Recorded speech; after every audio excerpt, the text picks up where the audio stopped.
Welcome to the official YouTube channel for the Colin Cowherd podcast. Go on, hit the subscribe button. There it is, so you don't miss any of our football content this season. It has been, if I might say, fantastic. College football reactions presented by JLab. JLab has the best audio products in the game. They're ready to take care of you this football season. Traveling to watch your favorite team or just streaming the game at home. Find the Blue Box at Walmart, Target, Best Buy, or go to jlab.com. Love their stuff. The Blue Box. Who's the Alabama quarterback that won a natty in 2010 with the Crimson Tide? He's the host of Always College Football, Greg McElroy, who we bring on 2 or 3 times a year. The latest college football rankings have come out. BYU is gone. I don't have a problem with it. I think, and I'm assuming most of you who listen to my show know what the college football rankings were. Oregon 1, Ohio State 2, Texas 3, Penn State 4. Not sure I buy Penn State. Indiana 5, Notre Dame 6. Bama, who I think is better than advertised, is 7. Miami 8, don't know if I buy him. Ole Miss 9, Georgia 10. Tennessee, who I had winning the Natty 11. And Boise State 12.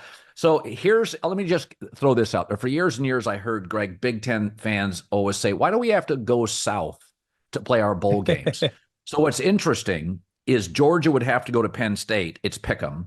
Ole Miss would have to go to Indiana, and Alabama would have to go to Notre Dame. I do think that's an advantage for cold weather teams over warm weather teams. Do you?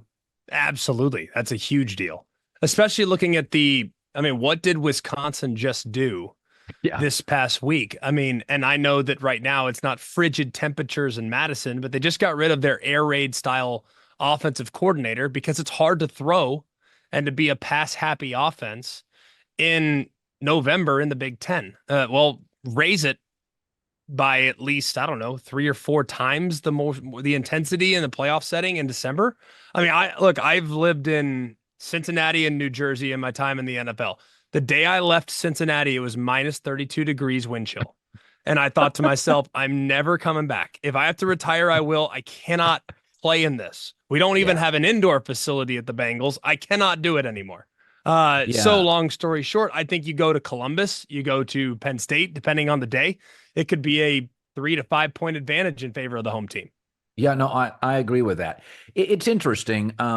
I think Georgia's better than Penn State, but I do think Penn State matches up well with Georgia because Penn State's defensive intensity up front and Georgia's very inconsistent O-line.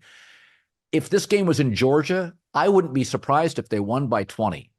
But I think it's a weird matchup for Georgia, a team I really like.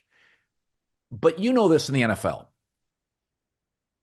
There's a couple of things that guarantee consistency in the NFL beyond a great quarterback.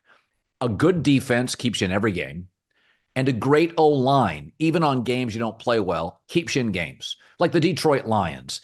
It's hard to play bad when you literally have 4 Pro Bowlers, 3 Pro Bowlers up front. It just, you know what I mean? And so when you look at Georgia, I love Georgia, but their O-line worries me, and I think their inconsistency all boils down to their front. Do you think they can win a national championship with it? I don't think you can win a World Series with a bad bullpen or a Super Bowl or a natty with a bad offensive line. Can Georgia win a natty? Yes, they can. And while I'm totally on board with you based on what we saw against Ole Miss, I did that game, Colin, and it wasn't pretty. And I will say this about Ole Miss's defensive line. Like in a gotta have it situation when those guys know it's a contract game. All right, buckle up. There's a bunch of guys that are going to be a handful, not just at this level, but at the next level as well. With all due respect to Penn State, do I think they can cause problems for Georgia's offensive line? Yes. Did I think they were going to cause problems to Ohio State's offensive line? Yes. Did they? No. And my biggest problem with Penn State has long been in the biggest game of the year, they scored 6 offensive points. And you can tell me about goal line stands. All right, cool. You had a goal line stand. I'll raise you Will Howard fumbling it over the pylon for a touchback. So, and if not for the pick 6, who knows? And to me, I just don't trust them. I don't think they have receivers that can separate. I think their tight end is an absolute machine. And is pound for pound. If I have a Heisman ballot, I think you do too. He's in consideration. for a Heisman Trophy ballot top 3 for me. He That's had how good 17 catches against USC. the guy would be a top 10 running back in the Big Ten. I mean, he's just that versatile. He's just that good. He's the closest thing in college football this year to Brock Bowers. So I love him, but I don't know about their ability to stretch the field. And against teams like Georgia, against teams that are at the highest levels of the sport, you have to create chunk yardage. You can't just have 13, 14, 15 play drives. It's just not going to happen. How did Oregon beat Ohio State? They cut the head off the snake by hitting 40-yard throws downfield. And I don't think Penn State has that capability, or at least I haven't seen anything to make me believe they have it at this point of the season. So I think Oregon, being a West Coast guy, West Coast travel's pretty easy. I mean, Washington to Arizona State's considered a long roadie, but you always that's been a house of horrors for Washington for a long time. But Oregon, these schools, USC goes to Maryland. That's like 4 road trips in one. It really is. So Oregon this weekend goes to Madison. Well, how many conference games in a row have they played? I thought Oregon looked exhausted. Yeah. And so there's a game every year where I'm like, remember years ago when Ohio State got beat by Purdue by like 30 and you're like, the hell was that? I feel like just take this game out. Just take it out. Because I think Oregon and Autzen would beat them by 26. Neutral field would beat them by 16. I still think Oregon's speed I think Oregon can win a natty. I don't know if they could beat Texas player for player, but I didn't take anything negative out of the Wisconsin game. I'm like, Oregon's played 8 straight conference games. They're college kids. They look tired. Well, first of all, I could not agree with you more. I mean, you're a football guy, Colin. You've followed the game for a really long time, and you have covered it as well, if not better than anybody in my generation of sports media. You are a football guy through and through. You know the dynamics of having to play 2 straight months against quality competition, or the dynamics of having to travel out on a Thursday for a Saturday night game because you're 3 time zones away. Like that's a very difficult thing that teams have to deal with. Oregon played their C game at best offensively. I mean, they did not play well whatsoever. Dillon Gabriel threw an uncharacteristic interception on a throw that he's made 99 times out of 100. And the one that he doesn't make, it's because the receiver drops it. He misses the throw inside, it's intercepted. They couldn't really stretch the field. And that's really what their offense is designed to do, is to create big plays. I thought Wisconsin was very disciplined and kind of kept it in front of them and they kind of forced Oregon to play a game that they're not super comfortable playing. But you know what that taught me this past weekend, Colin, was that Oregon is adaptable. They're not one of the Oregon of Chip Kelly was, hey, we got to out tempo you and we're going to have better defensive players than you realize, but we want to win games 35-28. Yeah. This Oregon, if you want to make it a track meet like it was at times against Ohio State, cool. We'll win the game in the 30s. Maybe if the 40s, that's what's necessary. That's what we'll do. But we can also win a game in the teens.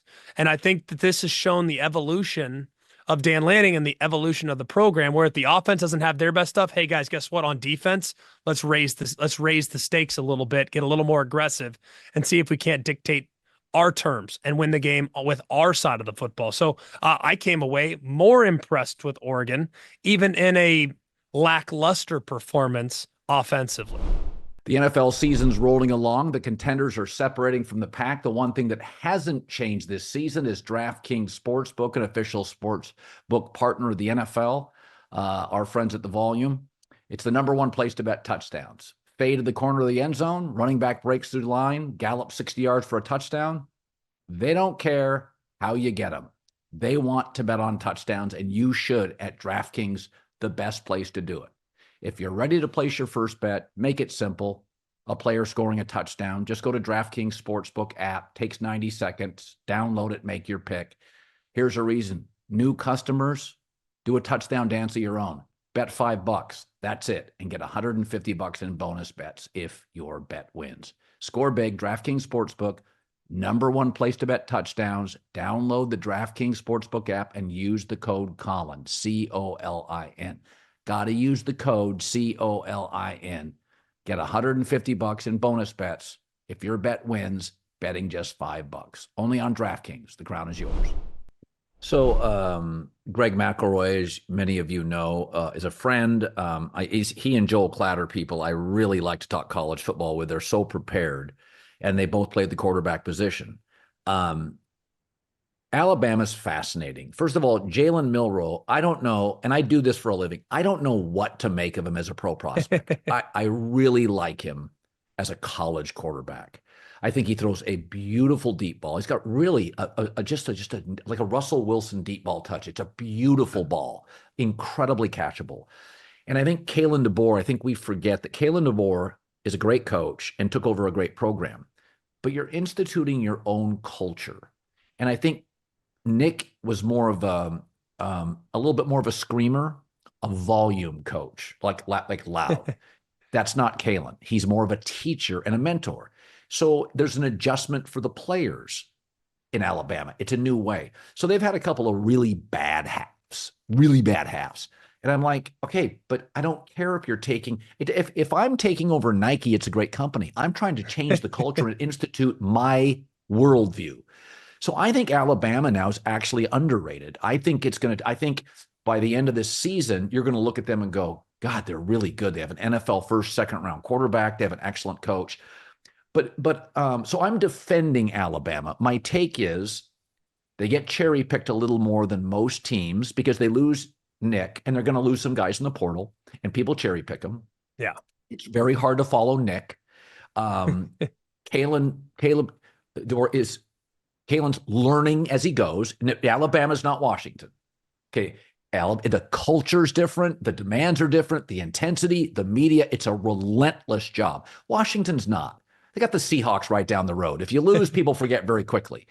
I think he's done a great job. I think Alabama now is underrated. You know the program better than anybody. Am I overstating what they can do? I think they can win a natty. In fact, I would take them over Georgia. But I don't think that's the view of most experts.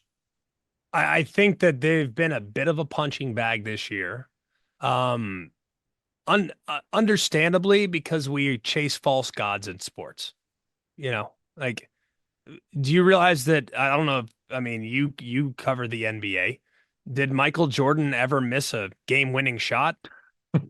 Absolutely not, because I check YouTube highlights and I don't see a lot of misses on there. Like, we chase false gods, and I feel like even though we're just 1 year removed, people will look at Nick Saban's tenure and they're going to sit there and think, oh, well, he never played close against teams after a big win. Oh, well, he never had a 2-point win against South Carolina, who at the time was like a 500 football team. Oh, well, he never did this. And the reality is it's not true. Nick Saban, after a loss, was like 8-14 against the spread in the last 5 years. It's like nobody, or in the last 10 years or something. It was like some absurd number. I mean, it's ridiculous. It's not accurate, but people don't want to remember that because they just remember the dominance and the greatness for so long. And that's not disparaging Nick at all. I think he's the greatest coach in the history of college football. It's just people don't realize that he also had teams that had flaws and that had growing experiences. And I think this team has had that. And the unfortunate thing about this team is going to go, or at least it has up to this point, how their quarterback goes. To be this quarterback dependent is a challenge. Your best offensive weapon outside of Jalen Milroe is a true freshman. Who is an undersized wide receiver that has freak show qualities, but he's not Megatron. There's going to be some defensive backs that he has a tough matchup against. And there's going to be some that he torches, but he's young. Your running game's really good, and your offensive line is developing into a star. That is what I think is most encouraging about where Alabama's going on their trajectory. And they're very young on defense with a new system. And they've played a little better and better down the stretch too. So I think you're buying low on Alabama if you buy them now. Can they win the Natty? I think it's all matchup driven. That's Yeah, what I so think is do cool I. about where we're going is it's very matchup driven. Yeah. But I do think they can do it if things bounce their way and they play their A game down the stretch. So Texas is number 3. I actually have made the argument that getting pushed around and humiliated at home against Georgia is the greatest way to lose. If they'd have lost to Georgia on a bad call or a fluky fumble, Texas is USC. It's a glamour program that gets arrogant very quickly because it's in a great college town with lots of options, beautiful people, music and food. It's cool. Most college towns aren't cool. It's like when I worked at Come on, ESPN. there's a lot of cool college towns. I got to push back there a little bit, right? Well, I No, mean, I think Austin and LA are in they are Miami, very Coral cool. Gables. Okay. Fair enough. Yeah. So Okay. I learned years ago when I worked at ESPN, it's a sports factory. Yeah. And it's easy to be a sports factory because there's nothing to effing do in Connecticut. You go to Fox, at Fox, you're not going to stay there for an extra hour and a half. You got a cute girlfriend, you'll go to Santa Monica, you'll have a margarita. And so I think Texas and USC get very confident very quick. It's a bigger city media. It's a more national market. Like Austin's a cool market. So I think getting pushed around by Georgia was perfect. It keeps them humble. And now they've kind of slid under the radar because a lot of people sold their stock. I still think eye test Texas is the best team. When I watch them size, speed, Georgia looks like some of Nick Saban's national championship teams, right or wrong. I love Texas's ceiling. Why haven't they scratched it? That's my problem. Because I think if you want to bottle up their best performances, and at this point, maybe the Michigan game was it. Maybe that was the best performance. Maybe they broke Michigan, and had that game not gone that way, maybe Michigan be a different team. But here's my problem with them, Colin. I watched them, and I'm talking more specifically to their offense. I like their defense a lot. I think their defense is really good. Yeah. And I think their offense looked great against Florida. Why don't I get that version of Texas on offense every week? I mean, you have really no excuse. You have a veteran offensive line. You have a veteran quarterback. You got really talented and deep group of wide receivers and weapons. Your tight end is very difficult to cover in a matchup problem. You have a run game that can get complex in a hurry, and an RPO and a system that can make it very difficult on opposing defenses. Why is it that we're playing sideline to sideline so much? Like, why don't we take the top off the defense? Why don't we throw it downfield? I think Texas's offense is looking a lot like NFL offenses right now, where I just get so tired of the dink and dunk, catch and run. Like, throw it downfield. Like, you have Josh Allen and Patrick Mahomes. Throw it 40 yards downfield and let's see what we got. Like, this whole, sideline to sideline, 5 yards down the field, catch, run, high percentage, efficient, stay ahead of the change. We're going to play analytics. You got 4 downs to get it in plus territory. Like, to me, that's great. It works. It wins, but it's boring. Like, take some shots. And I just think Texas has yet to do that with great conviction. I think it's in there. It just hasn't happened yet. And I'm hoping that we see it before the season runs out, because I got to be honest with you, Colin. Like, I think Texas is in a position right now where they're number 3 in the country, according to the College Football Playoff Committee. But if you really look at their resume, they haven't really earned that spot. That's almost exclusively on eye test.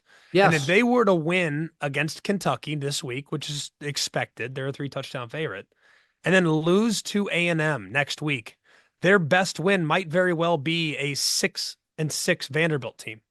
And that's not going to be enough to unseat an Ole Miss or a Tennessee or another team in the SEC that's 10-2 with a much stronger resume. So I think Texas needs to play well down the stretch, because I think next week becomes a playoff game if they don't play well and if they lose. Are you struggling to find the right candidates? Well, good news. There's a place to go to get help. It's called ZipRecruiter. It does the work for you fast and easy. Right now, this second, you can try it for free. All you do is go to ZipRecruiter.com/Colin. It's the hiring site that employers trust the most, according to G2. So how quickly does ZipRecruiter work? Instantly. They have a powerful matching technology, helps you find the top talent fast, saves you time and money. 4 out of 5 employers who post on ZipRecruiter, listen to this, 4 out of 5, get a quality candidate within the first day. So see for yourself. All you have to do it for free. ZipRecruiter.com/Colin. Right now. Free. I mean, free. That's the same price as a perfect sunset. Try it, free. Exclusive web address, ziprecruiter.com/Colin, Colin. ZipRecruiter, the smartest way to hire. Really is. Having played the quarterback position, I've said this, I think Shedeur Sanders is the best quarterback I've seen. I think he's athletic, but he really prefers sitting in the pocket. I think sometimes he holds the ball a little long, but he throws off platform. He can throw moving left, right, moving up in the pocket, back, rolling. I think he throws a really pretty, catchable, accurate football. He can be hurried, he can be frenetic, and he's still accurate. Cam Ward is a lot of backyard football stuff that I don't think translates to the NFL very well. He'll make a team, somebody will roll the dice on him, and if he gets a good O-line and playmakers, he'll have some success. I don't think it feels as sustainable, though Cam's talented, as Shedeur Sanders. Yeah.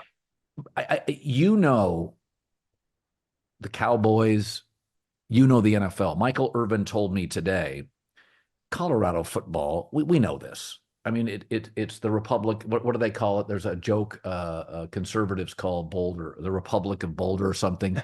It's a quirky town, very left leaning. It's a good time.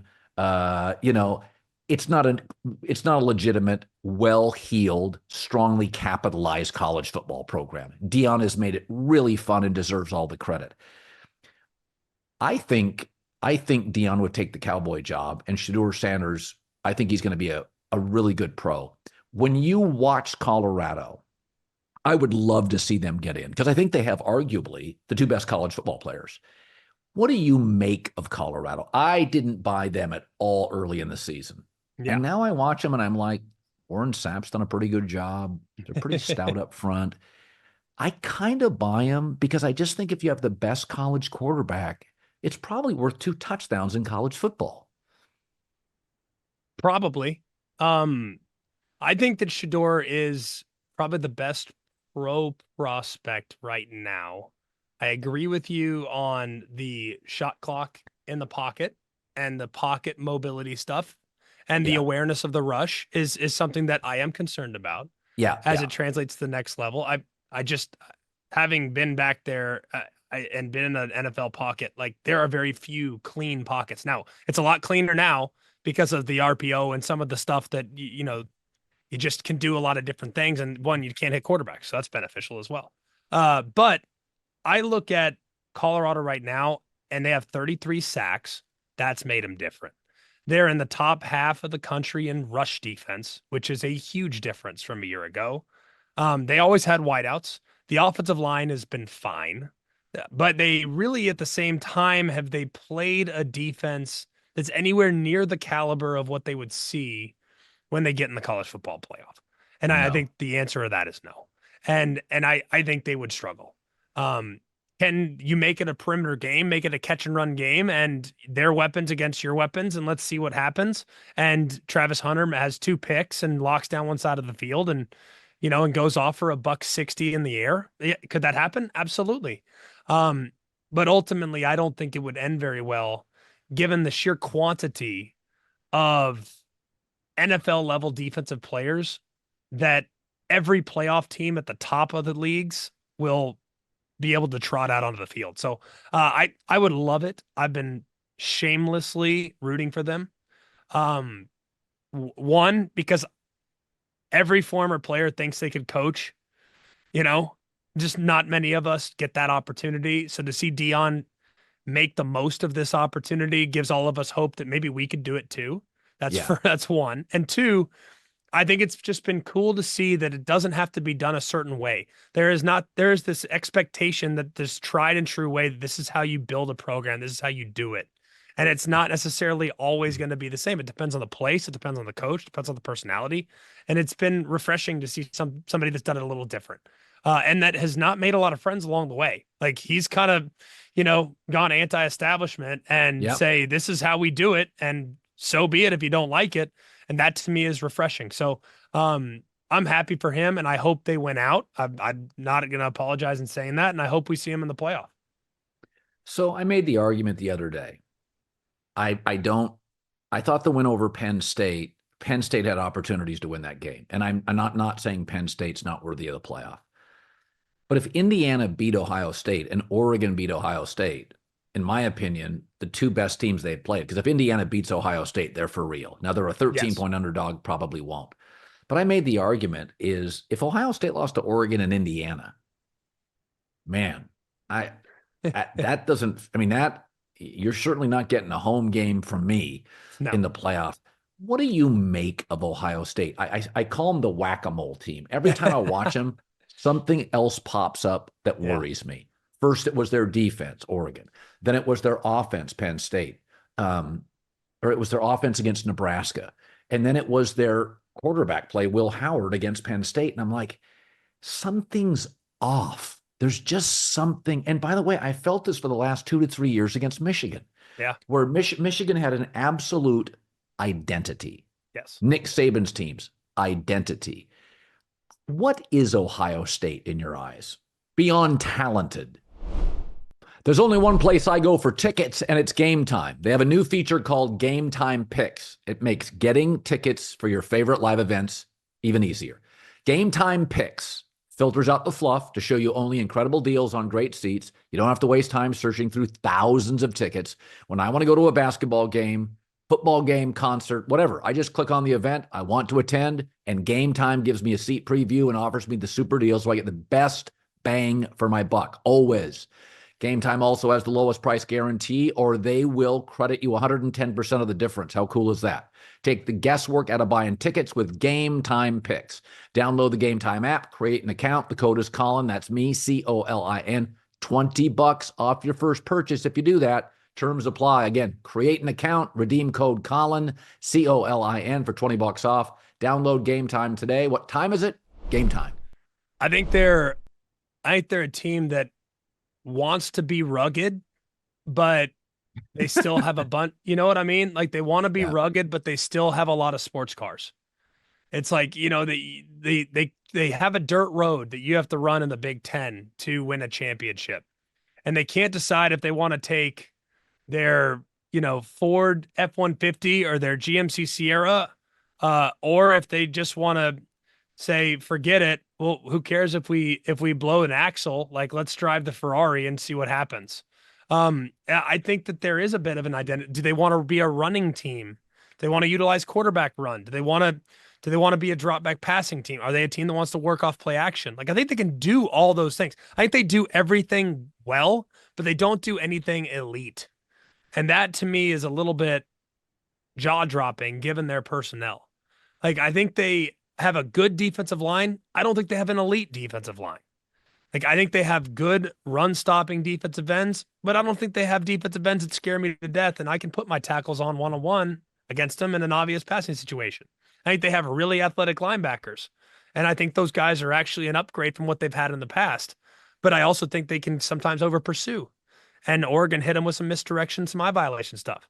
I think they have really good corners, but I also don't know if those corners have seen elite level wide receivers outside of that game against Oregon. And guess what? Every team they play in the playoff will likely have elite level wide receivers. So it's a roundabout way of saying, I think Ohio State has a crazy high ceiling. And if they ever put it all together, it'd be a special thing for all of us to watch. But it's week 11. Yeah. What are we waiting for? And I hope badly it happens this week, and not because of Indiana or anything. I just want to see it. You don't accumulate that many pros on one roster and not just want something more. It feels a little bit like the 2015 team. You know what I mean? Like, when they were in 2015, they had the best roster, but they didn't have the best team. And I don't know why that was. I made this argument, I think, to Urban Meyer a year ago. I said their receiving recruiting has been so good, Brian Hartline. I mean, it's just all 5-star guys. Yeah. That even at practice, it's art. It's beautiful. And it's hard not to be seduced as a head coach when you're looking at these incredible first-round wide receivers. And you have good backs, not pedestrian, they're good backs. You have world-class receivers. And I think at practice, I think in film rooms, it's literally like putting ice cream in front of an 8-year-old. It's like, I'm going to eat it, even if I know it's not good for me. And I think what's happened, their receiving recruiting is so good that it's seductive. And they sometimes, whenever they have a bad drive, we're throwing the ball. We're going to the perimeter. And it's like, this happens. Now, Saban, his recruiting on the perimeter was great as well, but the culture of Alabama was really about physicality. And when I thought Michigan separated from Ohio State, it wasn't better players until the very last team. It was a better identity, an understanding of what they were. Hell, they beat Penn State. They didn't throw a pass in the second half on the road. So I think this may not make sense, but you know some of this in the NFL. If your best athletes are on the perimeter, it's seductive. You're going to be a more finesse football team. Cincinnati, between losing Joe Mixon, Higgins, and Chase, of course you're going to throw the ball. It's too appealing not to. And I feel like with Ohio State, I don't know if they need an 8-minute drive to kill the clock. Is it in them? Running the ball and eating up clock, is it in them? I don't know if it is.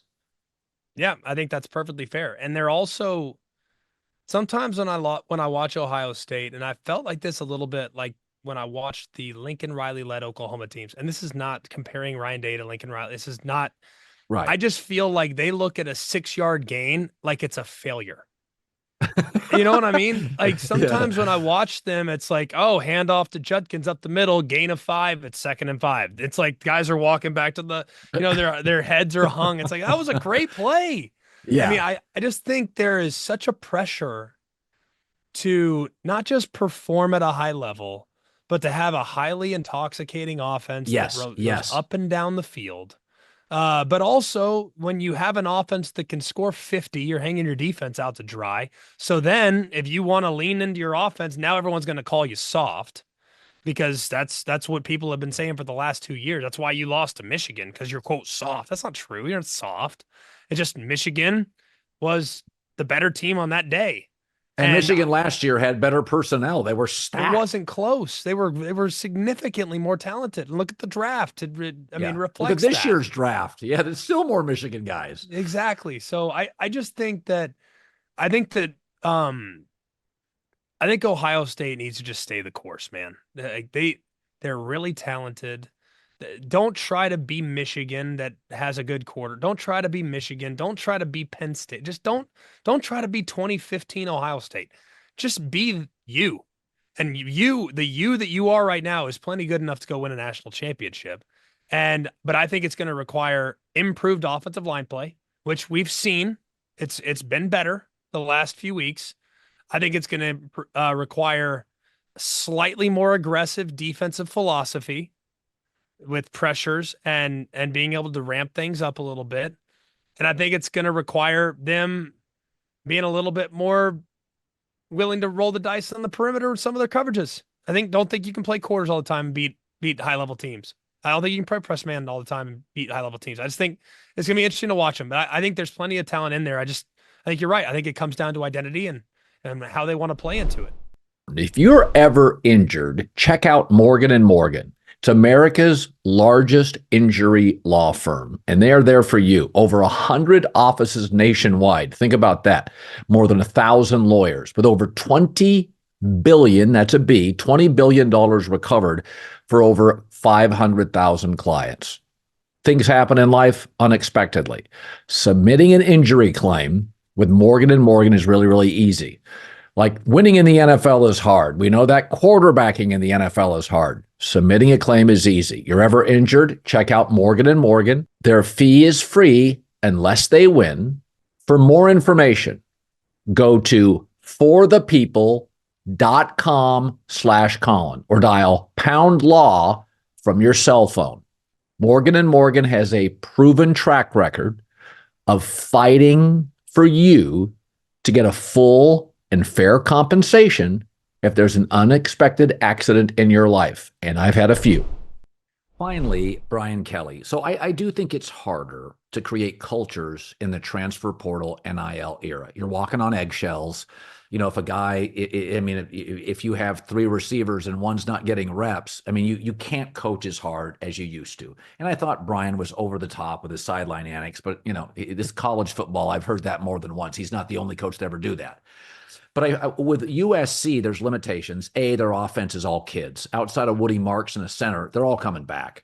Really, really young team. And I get the exact same USC team every Saturday. They lead in the fourth, but they can't extend drives because the O-line is a year away, and they just can't put teams away. But I feel like I get the exact same team every game. Even the Maryland loss, the Nebraska win, it's the same team. With LSU, it's all over the map. But I also feel that Brian Kelly's personality is all over the map. It's the Southern twang. It's screaming. It's fun. He's a combustible, emotional guy. And I feel like it's feeding into LSU. I thought it would work. I thought it was a perfect fit. Something is off. What is it? Well, I think it's all fair. One, I still think it's going to work. I just know that program too well, Colin. It's like you just can't screw it up. It's just there's too many guys. Right. Now, you don't have the built-in advantage of pre-NIL that you once had because guys are now willing to listen to overtures from other places. That's right.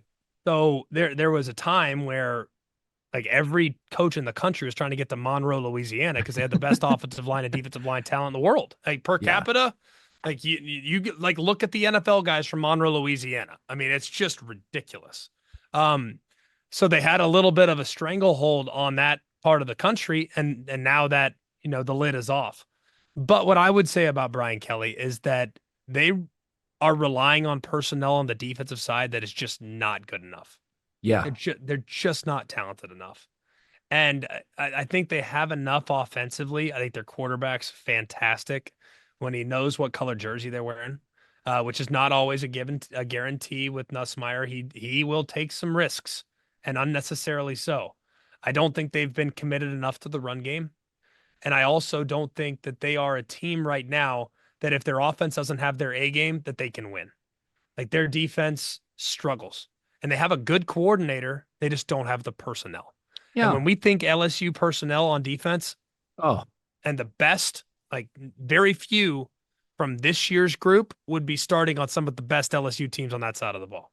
Yeah, no, I think that's fair. And when I watch them, I kind of feel half to half, game to game. I'm not exactly sure what I get. At their very best, they're really good, but they're just wildly inconsistent. And I thought it would work. I really did. I was like one of my strongest takes, like this dude won Cincinnati. I mean, people forget Notre Dame is hard. You have a religious umbrella. It is a cold, northern, small town. Academically, harder than average. It's hard to get all the academic schools, Northwestern, Stanford, Notre Dame. Have they ever all been good at once? It's hard. And I've talked to Notre Damers, like it's no day at the beach. And frankly, that part of the country, you have to get on a plane for every single recruit. So to win at Notre Dame, I think has always been, I think in the 70s and 80s, it was a glamour program. Now it's just another cold weather place. I think it's hard. And, there's limitations on, they've always had this austere feeling about what they are. And it's like, just pay the tight end $600,000 and be done with it. I think Notre Dame still kind of struggles sometimes with, hey, we're above that. No, you're not. Florida State's paying it. Go pay it. Let's move on. So we're going to wrap it up here. If I said, forget the national championship, but somebody in this playoff is going to win 3 games, and we're all going to look up and go, man, did we look past them? Is there a team? Because I don't know. I think Tennessee's a matchup team. Yeah. It may not be a year. Is there a team in here that you do think's undervalued? Yes. Ole Miss. Now, Ole Miss has a bit of a unique circumstance surrounding their program and the way they've compiled their roster.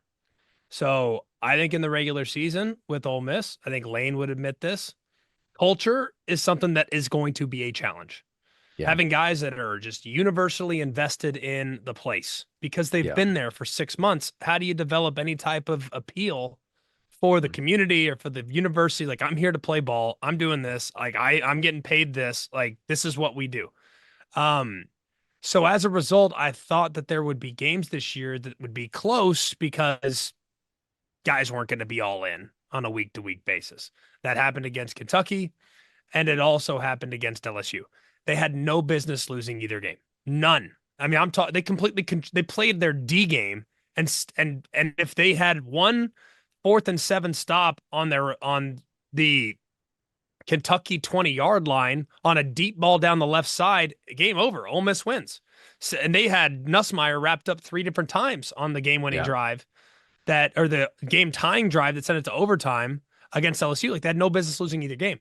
I've seen them at their best, and I've seen them at their worst. And I'm telling you, you do not want to see them at their best. They are that good.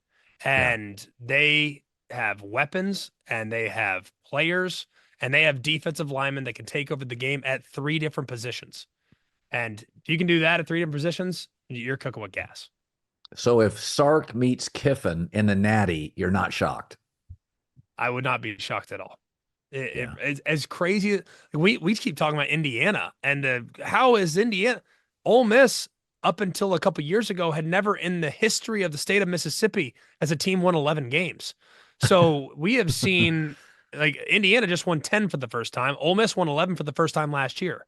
So, I mean, Lane Kiffin is in uncharted territory with what he's done at that program, deserves immense credit. Yeah, don't judge a coach by his first job. Lane has resurrected his career. Sark had some personal demons, overcame those, but everybody kind of felt like Sark was going to work. Even the Washington job, growing up around that program, they were a disaster when he took it over, and they immediately got him to 7 wins, 9 wins. He knew what he was doing. Lane Kiffin had to go backwards before he could step forward, but easy guy to root for. He can be self-deprecating. He's really good. He had a rough early struggle, fired in a airport in Los Angeles, had to deal with old Al Davis. I'm happy for Lane. All right, Greg McElroy, a natty in 2010 with the Alabama Crimson Tide. We've taken too much of his time. We do this a couple times a year. Immense respect for you and your knowledge of the game. You're really, really good for our audience. You know I love you, and you're just terrific, and thank you again. You're a great friend, Colin. You're the best that's ever done it, in my opinion, and I'm always grateful to spend the time with you, buddy. Greg, thank you, my friend. Appreciate you, man. It's always great to see you, buddy.